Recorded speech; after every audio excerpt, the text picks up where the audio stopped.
Sebelum mulai, kita sedikit info tentang Mandate 3.0 kali ini.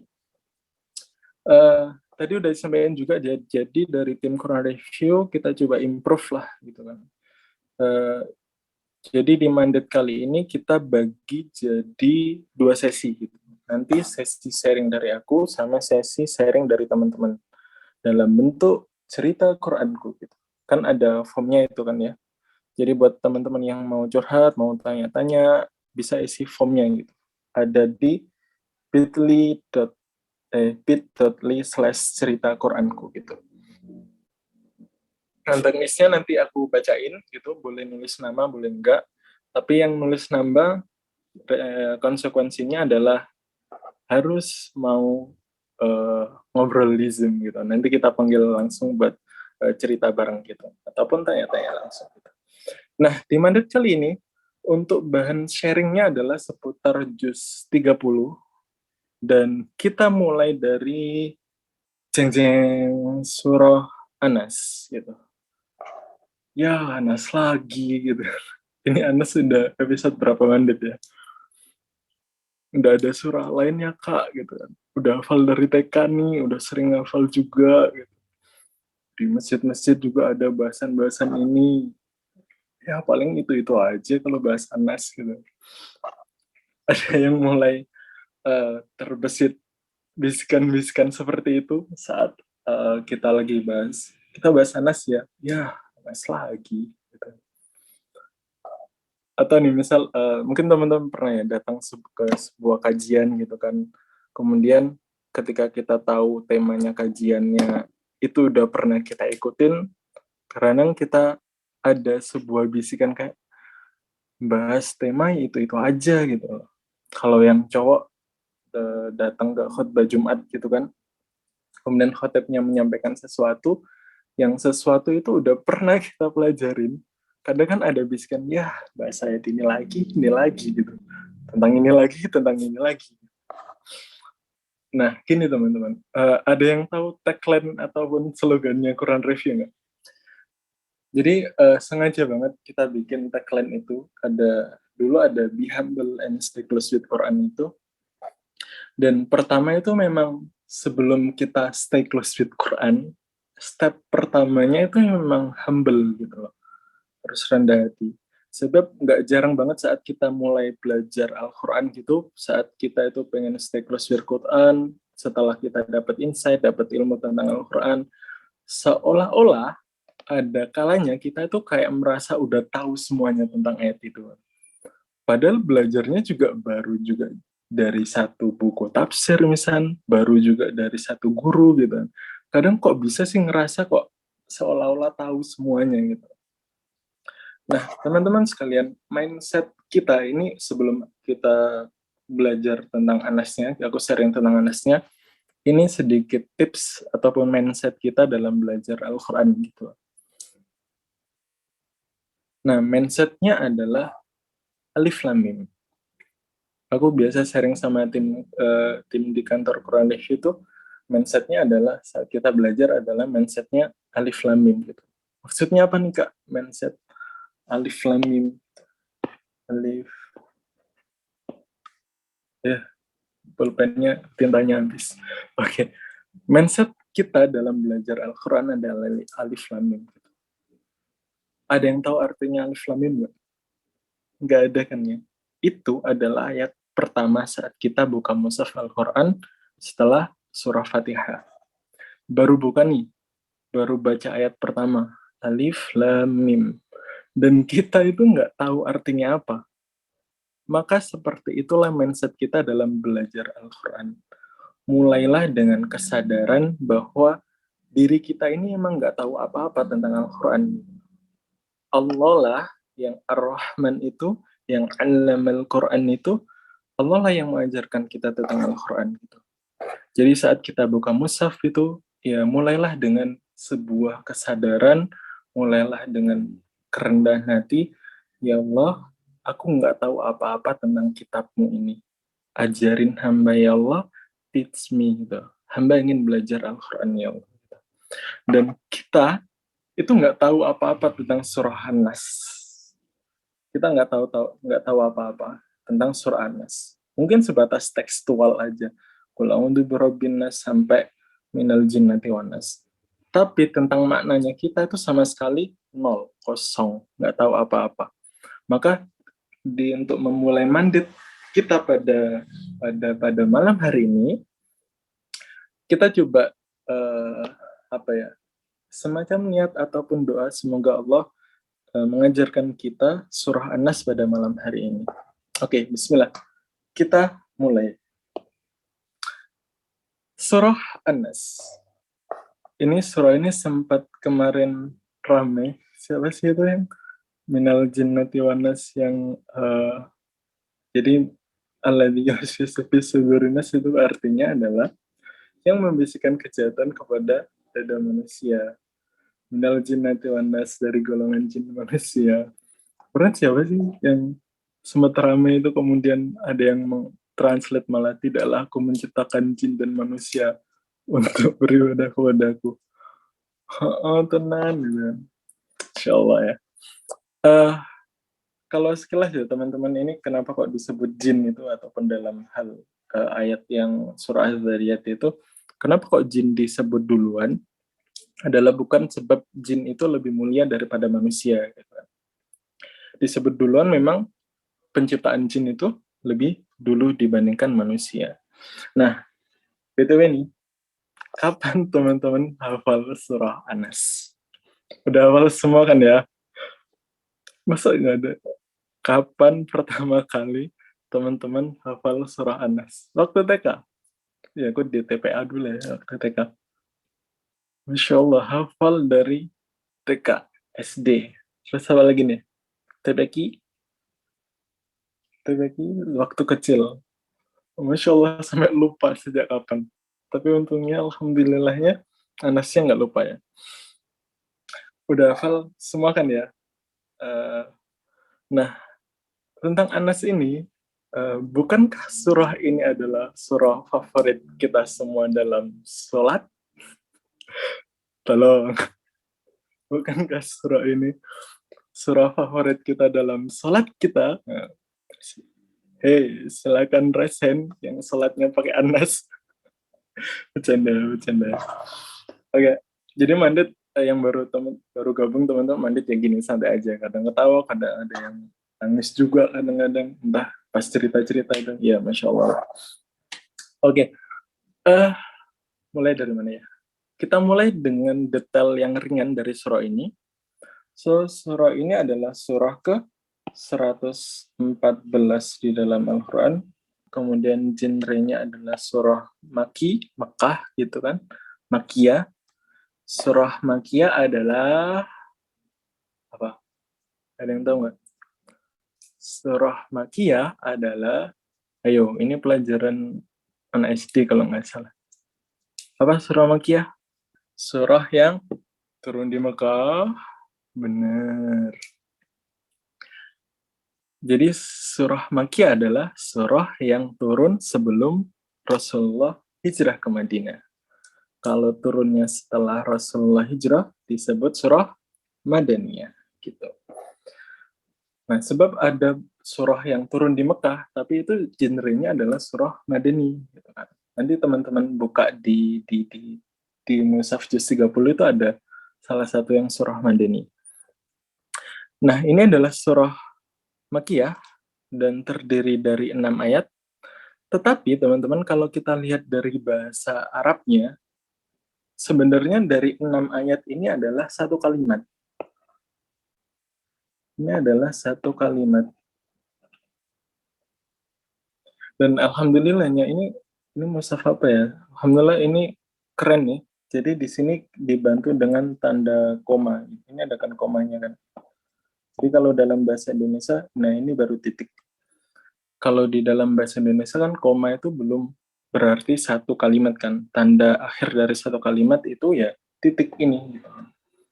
Nah, alhamdulillah ini mushafnya keren juga ya. Baru mah. Nah, jadi surah An-Nas ini 6 ayat, tapi kalau dalam struktur bahasanya ini adalah satu kalimat gitu kan. Nah, ada juga tuh di Quran yang satu ayat Ya, satu ayat tapi banyak kalimat. Contohnya kayak di surah Kursi, ayat Kursi. Ayat Kursi itu kan cuma satu ayat, tapi isinya banyak kalimat. Nah, di Anas ini banyak kalimat, banyak ayat, tetapi satu kalimat. Gitu ya. Jadi dalam Quran itu satu ayat bukan berarti satu kalimat. Oke? Di Quran itu satu ayat bukan berarti satu kalimat. Terkadang satu kalimat itu terdiri dari 6 ayat, kayak di surah Anas ini. Oke, kemudian pembahasan ringan dulu. Yang lain adalah tentang asbabul nuzul. Sebab turunnya ayat ini dari surah Anas itu sama kayak surah Al-Falaq, soalnya turunnya itu couple gitu, jadi satu. Kalau teman-teman cek di Imam Asyuyuti itu, ataupun kitab Asbabul Nuzul lainnya, itu bisa teman-teman temuin bahwa surah ini tuh turun berkenaan ketika Rasulullah sakit, dikenakan karena sihir dari orang Yahudi itu. Dan nanti insya Allah lebih detail tentang sihir dan sebagainya kita akan bahas di surah Al-Falaq, insya Allah di pertemuan-pertemuan selanjutnya. Nah, di surah Anas ini teman-teman, coba share yang lain, itu emang couple banget dengan surah Al-Falaq. Surah Anas itu couple banget dengan surah Al-Falaq. Jadi dari surah ini itu punya apa ya, titel ataupun nama lain adalah Al-Mu'awwizatain. Udah, ini tulisanku paling bagus ya. Oke, Al-Mu'awwizatain. Itu artinya adalah dua surah pelindung. Dua surah pelindung itu ada Anas sama Al-Falaq. Nah, aku bilang tadi apa? Surah ini tuh couple. Kita lihat ya betapa keren couple-nya surah ini. Gitu. Gini, dalam kehidupan kita, itu kan selalu istilahnya ada istilah balance. Pasti seimbang. Saat Allah itu menciptakan sesuatu, itu pasti balance. Pasti seimbang. Gitu. Kayak ada langit, ada bumi. Ada dunia, ada akhirat. Ada siang, ada malam. Ada cowok, ada cewek. Ada luar, ada dalam. Apalagi ada gelap, ada terang. Ada hitam, ada putih. Ada hitam putih. Ada pepravan jabah. Ada bukan empat mata. Apalagi pokoknya ketika Allah menciptakan sesuatu itu pasti balance gitu kan. Nah, bahkan dalam perlindungan teman-teman. Jadi ketika Allah melindungi itu pasti melindungi luar sama melindungi dalam. Ada perlindungan jasad tubuh kita, ada juga perlindungan hati. Ada perlindungan dunia, ada juga perlindungan akhirat. Nah, Al-Mu'awwizatain ini, kalau teman-teman perhatikan dari dua surah ini, sebenarnya itu udah kayak paket komplit banget. Ini melindungi kita dari berbagai macam aspek. Kalau kita baca sekilas ya artinya ya, Anas itu sebenarnya adalah konteksnya adalah untuk melindungi hati. Dan Al-Falaq itu untuk melindungi fisik kita atau tubuh, gitu kan? Nah, kemudian Anas itu juga melindungi akhirat kita. Kemudian Al-Falaq itu melindungi dunia kita. Kemudian Anas itu sebenarnya buat lebih ke insight kita. Kemudian Al-Falaq itu kalau kita sekilas aja baca artinya adalah untuk melindungi outside kita. Jadi ini adalah perlindungan paket komplit. Nah, kemudian kita coba cek lagi betapa couple-nya ayat ini. Kalau teman-teman lihat ya, di surah An-Nas ini ada asma Allah. Satu, Rabbin Nas, kemudian Malikin Nas, kemudian Ilahin Nas. Oke? Ada Tuhan, wait. Ada Tuhan, ada Raja Manusia, ada Tuhannya manusia. Ada Rob, ada Malik, ada Ilah. Di ayat ini, itu ada 3 asma Allah. Tetapi di Al-Falaq, Coba teman-teman perhatikan. Hanya ada satu Rob. Cuma satu. Oke? Kemudian, dari 3 asma ini, kita coba lihat ada beberapa bahaya ataupun yang harus diwaspadai dari 3 asma Allah ini, ada berapa kejahatan. Gitu. Ternyata di sini ada 3 kejahatan. Min syarri waswasil khannas, kejahatan setan. Kemudian, ya, hanya kejahatannya kata mention syar ini cuma satu. Jadi ini adalah satu paket kejahatan. Tetapi di surah Al-Falaq berapa kata syar? Satu, satu, dua, tiga, empat. Ada 4. Oke, mulai notice di Anas itu kejahatannya cuma satu.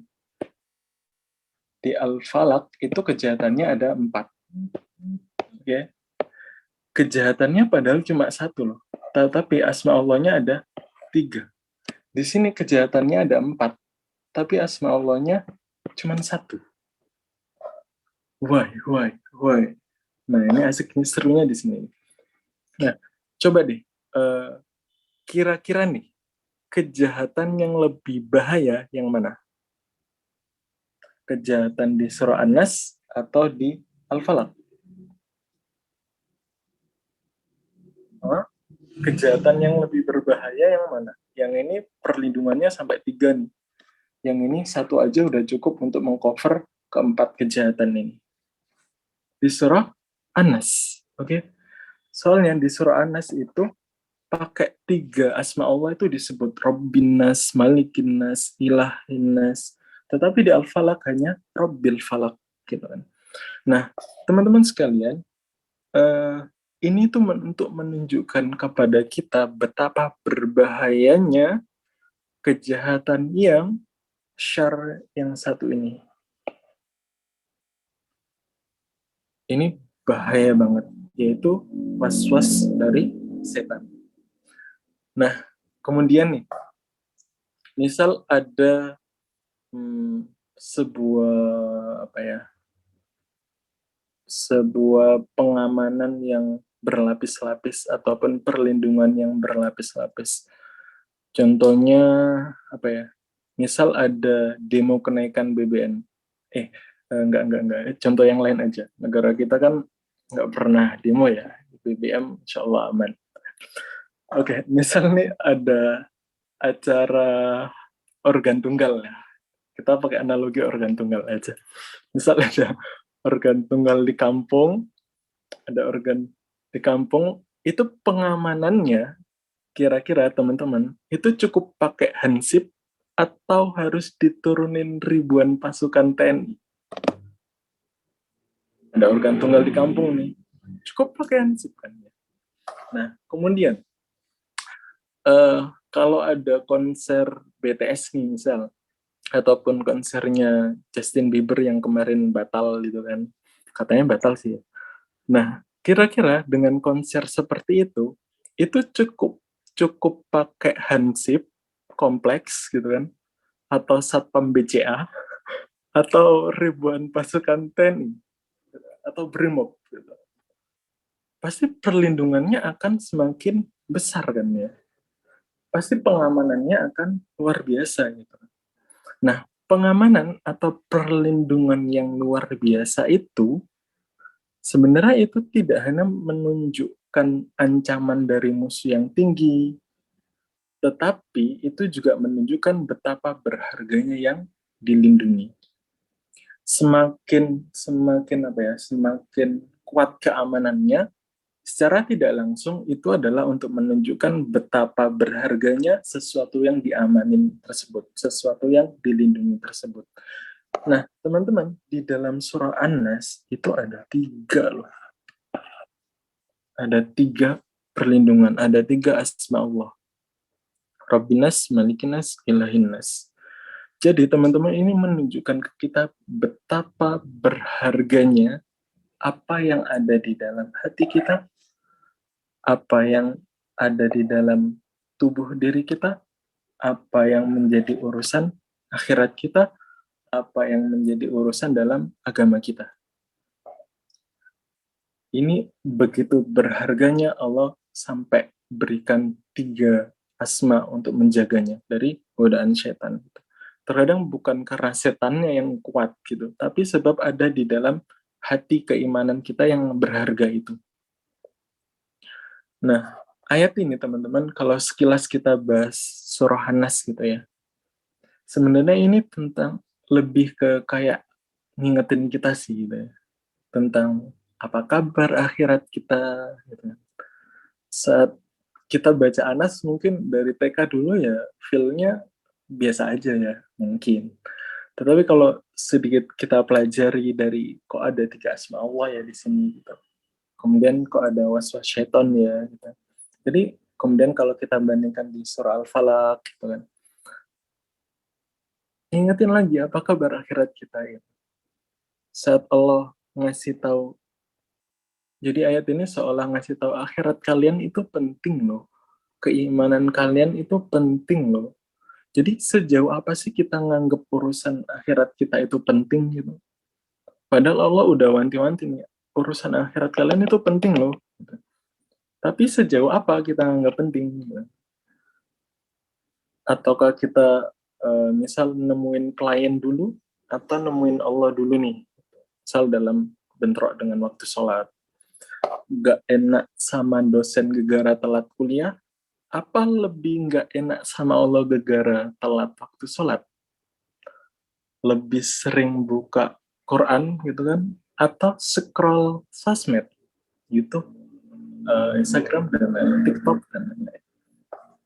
Nah, maka teman-teman, hati-hatilah dalam urusan apa yang ada di dalam hati. Sekali lagi, hati-hatilah kita semua dalam urusan apa yang ada di dalam hati kita. Urusan iman, urusan akhirat gitu. Ngurusin dunia boleh, tetapi akhiratnya juga dong. Gitu kan. Jangan sampai kita terlalu terlarut dalam dunia. Oke, balik lagi di Anas. Dari mana lagi ya? Oke, dari 3 asma Allah tadi deh. Ada Rob, ada Malik, ada Ilah. Oke, ada 3 asma Allah. Teman-teman notice gak? Kenapa sih kok Rob itu disebut duluan? Nomor 1, kemudian baru Malik. Kenapa sih ayatnya kok nggak Malikin Nas dulu, atau Ilahin Nasnya di nomor 2, atau Rabbun Nasnya di nomor 3, gitu kan? Kenapa susunan ayatnya seperti ini? Kenapa susunan ayatnya seperti ini? Nah, teman-teman, Allah itu saat menetapkan urutan sebuah ayat, itu nggak main-main. Kenapa demikian? Itu hikmahnya luar biasa, Masya Allah. Gitu kan. Nah, kita coba sedikit terjemah apa ya? Terjemah singkat lah. Rob itu teman-teman. Kata Rob.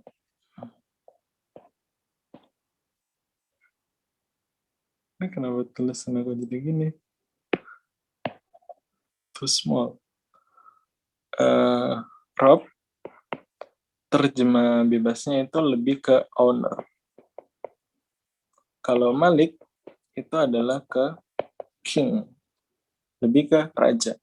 Ilah, itu lebih ke god. Oke? Owner, king, and god. Ada sebuah analogi, teman-teman. Misal, kemarin di kantornya Quran Review itu ada, kita sempat beli TV apa ya, merek, salah satu merek gitu. Kemudian alhamdulillahnya rusak gitu kan. Nah, setelah kita yang apa ya, kita punya TV itu rusak gitu kan, otomatis dong kita itu pergi ke service centernya gitu. Nah, ketika ke service center, kemudian ketika itu udah nggak bisa lagi, ya solusinya ya pasrah gitu. Kalau garansinya udah habis ya udah gitu. Atau misal nih, eh, teman-teman punya laptop kan ya di rumah, di kos gitu kan. Nah, ketika teman-teman yang teman-teman laptop yang teman-teman punya itu kemudian rusak, otomatis teman-teman pergi ke service center gitu kan. Kemudian kalau nggak bisa, ya udah selesai gitu. Atau teman-teman misal punya apa ya, di rumah misal ada sesuatu kehilangan barang gitu kan, sesuatu yang hilang gitu kan. Nah, kemudian atau teman-teman dizolimi oleh orang lain. Case-nya kalau teman-teman itu apa ya istilahnya, dalam artian ketika dalam tahap-tahap yang kita miliki itu rusak gitu kan, terus otomatis kita ya biasanya ngadu ke banding ke atasnya gitu kan. Kalau atasnya nggak bisa ya udah pasrah. Misal ada kasus apa ya, jangan kasus yang bahaya, ada sebuah permasalahan gitu, permasalahan antar pemilik. Kalau antar pemilik nggak bisa, biasanya zaman dulu itu ngadunya ke raja. Kalau ngadu raja aja udah nggak bisa, ya otomatis pasrah ke Allah gitu kan. Nah, teman-teman sekalian, atau analogi gini, eh, berapa banyak sih di dunia ini orang yang bisa menjadi pemilik? Banyak kan ya. Si A itu punya HP, si A punya tanah, kemudian si B juga bisa punya tanah, punya rumah, punya apalagi punya mobil, punya dan sebagainya. Banyak banget gitu. Nah, kemudian berapa banyak sih orang itu yang mempunyai kekuasaan? Berapa banyak presiden di dunia ini? Sedikit kan ya? Cuma sedikit.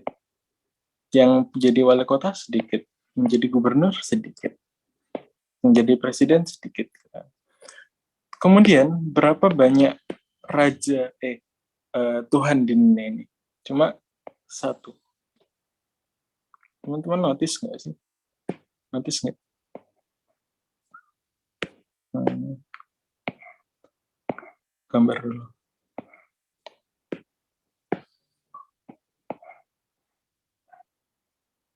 Notice nggak? Owner di dunia ini tuh banyak. Raja itu makin sedikit. God itu ya cuma satu. Nah, kemudian dari berbagai macam aspek kebutuhan kita ya. Misal kita itu dalam hal apa ya, owner, kata rob itu kan istilahnya kayak merawat ya. Di dunia ini yang bentar, yang statusnya jadi owner itu banyak, yang jadi raja itu sedikit, yang jadi god itu cuma satu. Nah, teman-teman, ini adalah sebuah urutan, yes.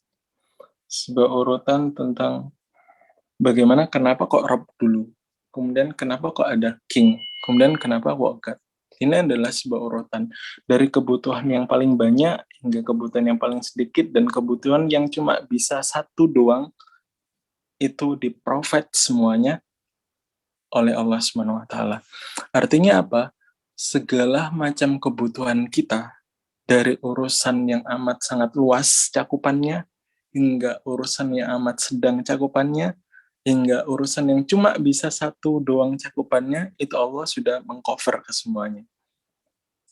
Nah, itu salah satu hikmah kenapa kok urutannya Rob dulu, sebab Rob itu mencakup keseluruhan amat sangat luas, kemudian lebih sempit lagi ke Malik, kemudian lebih sempit lagi hanya satu doang, yaitu Ilah itu sendiri. Nah, kita coba sedikit review kata Rob ya. Bentar.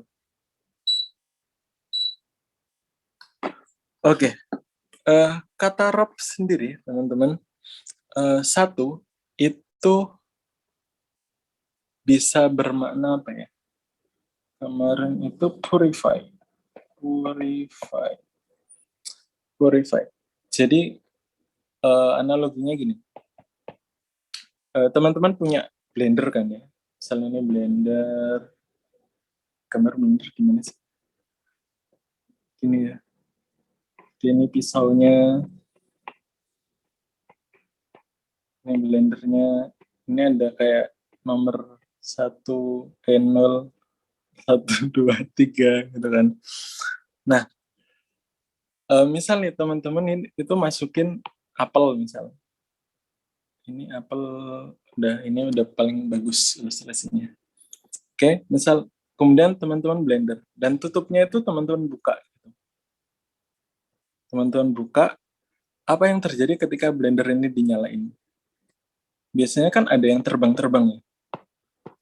Nah, yang terbang-terbang itu apa? Ampas dari apelnya. Biasanya yang paling cepat keluar itu adalah kulitnya. Oke. Kita save dulu analogi ini. Yang kedua, makna rob itu adalah, ada yang tahu riba? Riba apa riba? Kata rob dalam beberapa kitab itu sama akar katanya dengan riba. Robbat. Riba itu apa ya? Plants that grow, lebih ke kayak tumbuh gitu. Ya, pertambahan tanaman yang tumbuh. Tanaman yang tumbuh. Hiba atau jangan riba deh. Robbat. Robba.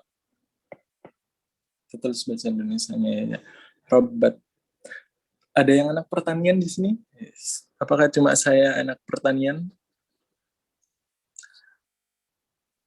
Ada yang pertanian nggak? Ada. Oke. Oke, di dalam dunia pertanian gitu, ada ya. Jadi kata rob teman-teman itu akar katanya sama dengan riba atau robbat. Jadi tumbuh gitu kan. Tahu nggak kalau kita nanam itu ya dari biji, kemudian lagi dormansi kan bijinya. Dormansi itu apa ya? Tidur lah isinya. Kemudian dia itu jadi kecambah, kemudian mulai tumbuh tunasnya, kemudian mulai tumbuh dan lain-lainnya gitu kan. Kemudian sampai besar, kemudian sampai dia besar banget, kemudian akhirnya berbuah gitu. Ini adalah sebuah proses, teman-teman. Allah itu disebut Rob. Tahu nggak mananya apa? Di dunia ini tuh nggak ada yang instan, satu.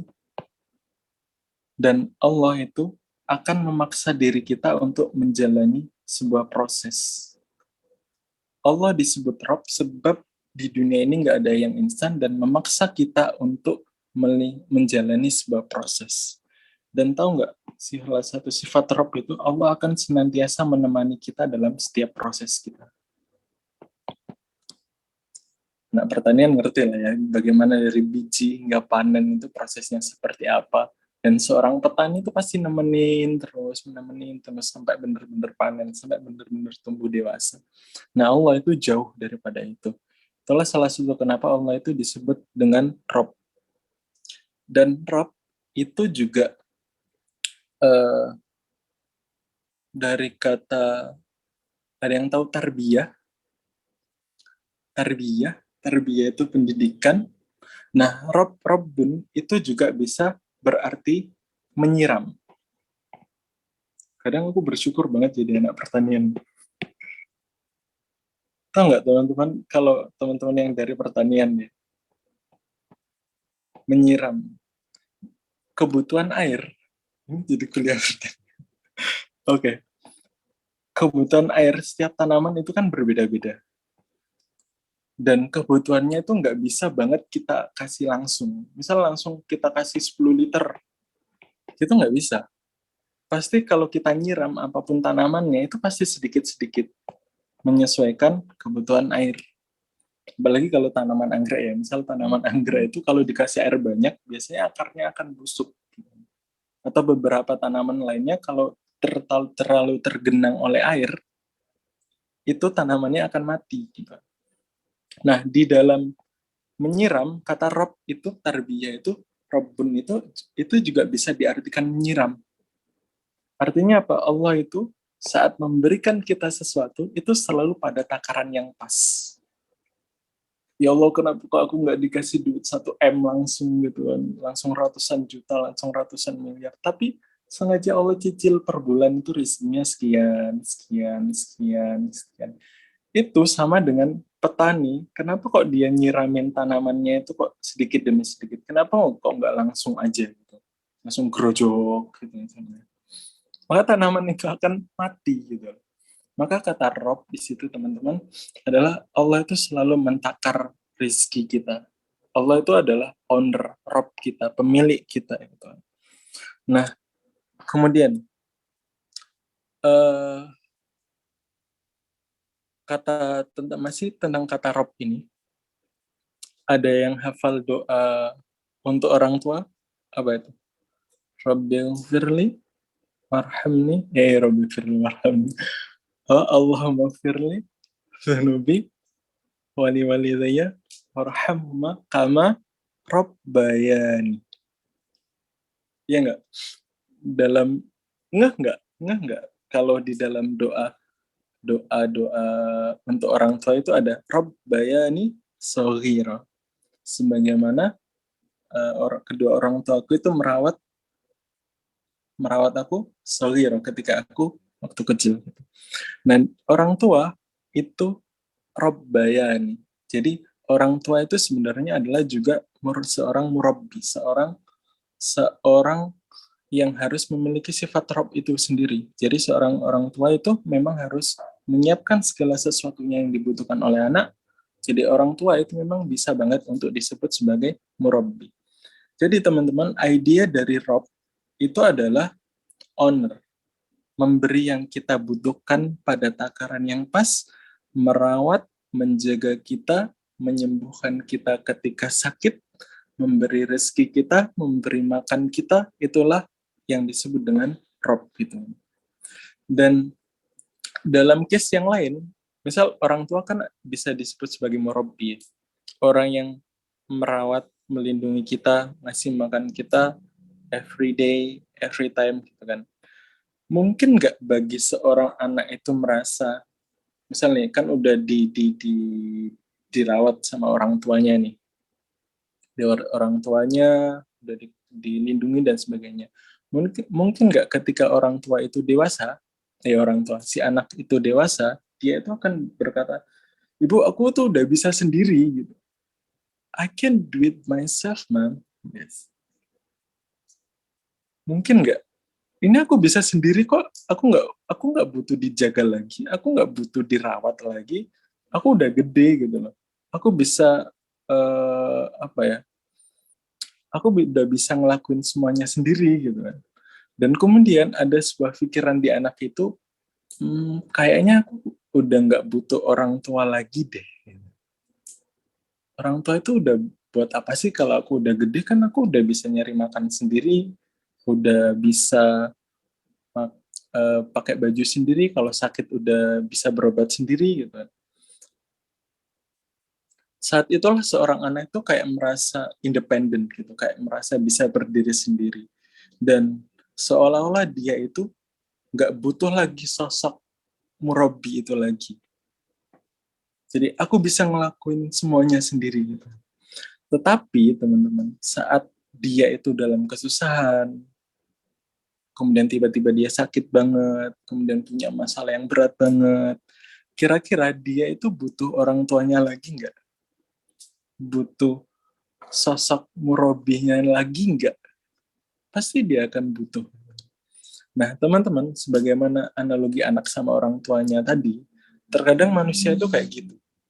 Jadi saat hidupnya itu terasa baik-baik saja, gitu kan, dia tuh kadang seolah-olah itu nggak butuh Allah lagi. Dia tuh seolah-olah kayak nggak butuh Allah lagi. Padahal dia itu sedang lupa.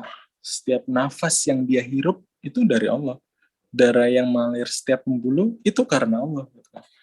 Makanya di awal surah ini teman-teman itu ada kata kul. Kul, katakanlah. Kita itu disuruh bilang. Bilango. Katakanlah. Kita itu disuruh bilang agar kita itu kembali menyadari siapa Rob kita. agar terinstal kembali ke dalam bawah sadar kita, Rabb kita itu adalah Allah. Qul a'udzu birabbin nas. Nah, di sisi lain teman-teman, kenapa ada kata kul di sini adalah untuk menghilangkan sifat arogan kita, sombong, kemudian seolah memaksa kita itu untuk humble. Kita itu butuh Allah gitu. Kita itu butuh Allah. Analogi lagi nih. Ini.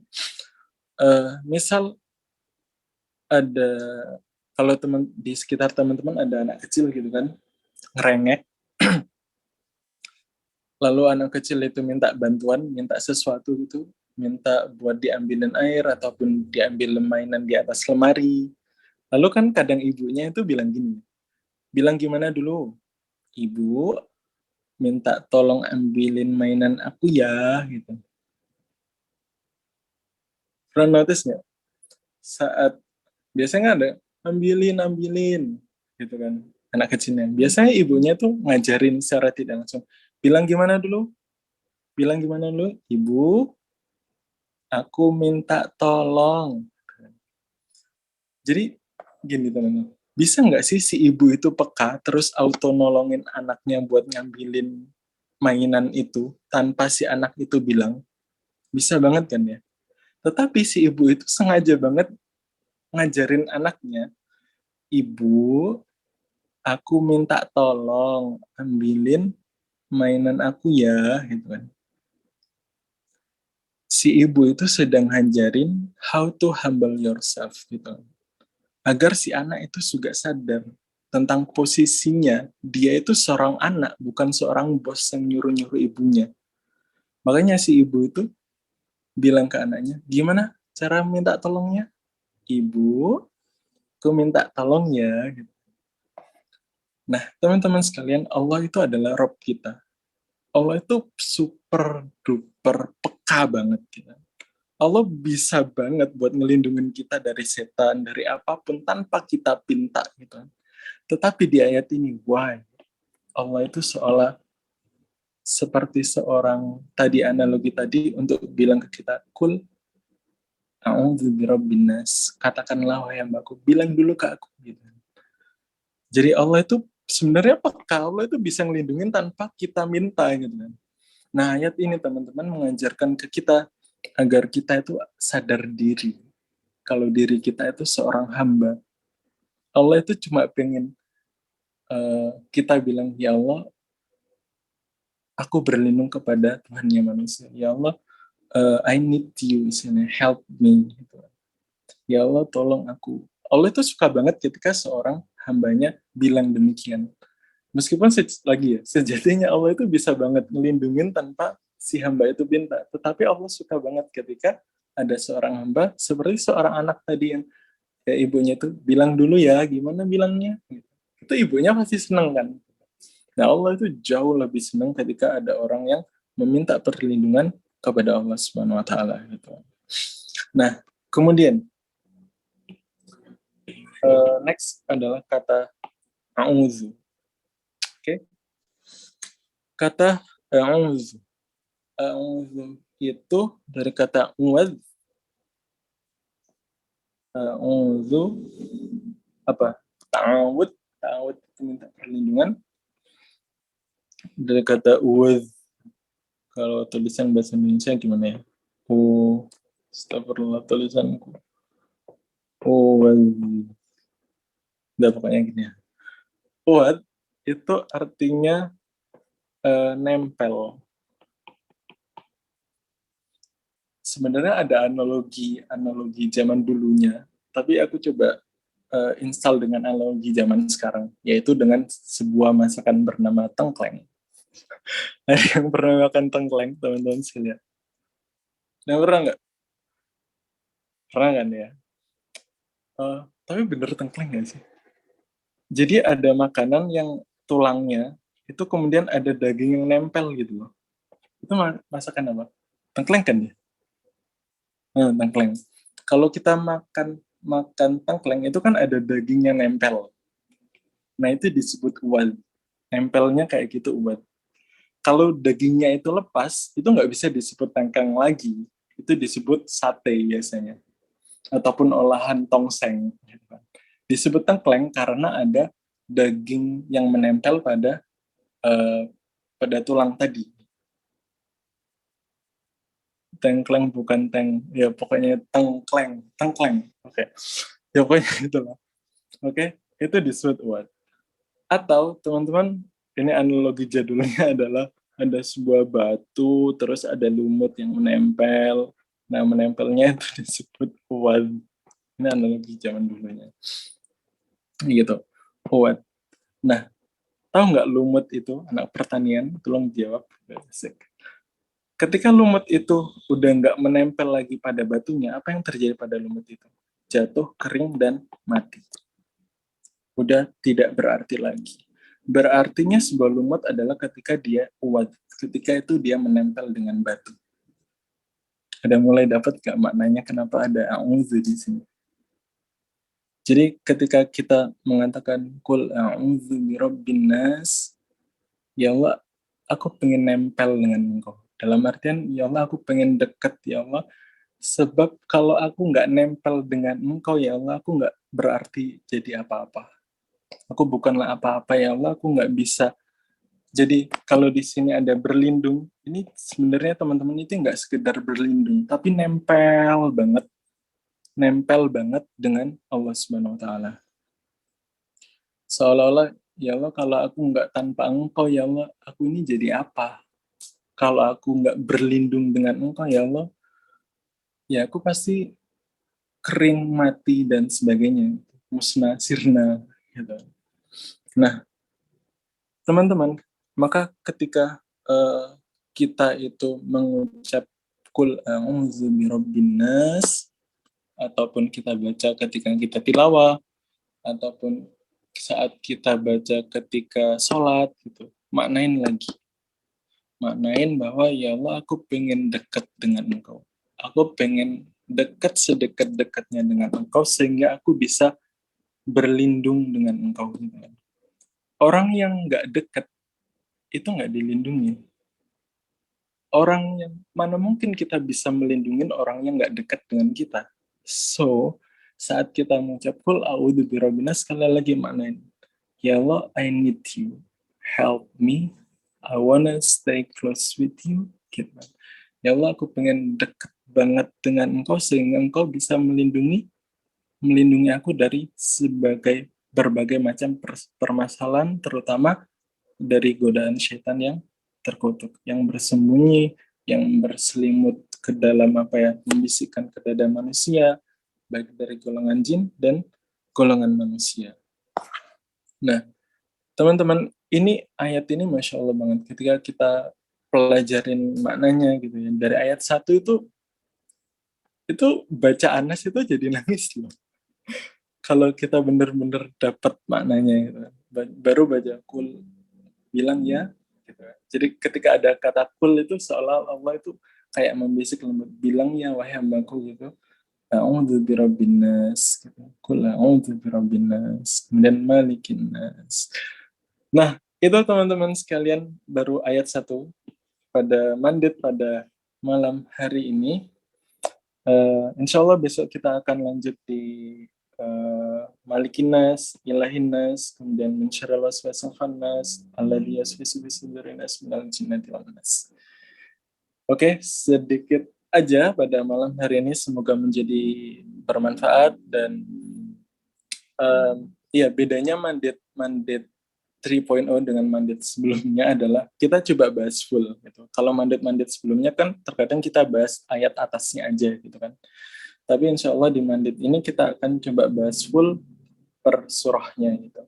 Agar kenapa juz 30 ya terkadang itu yang kita pakai dalam sholat gitu loh.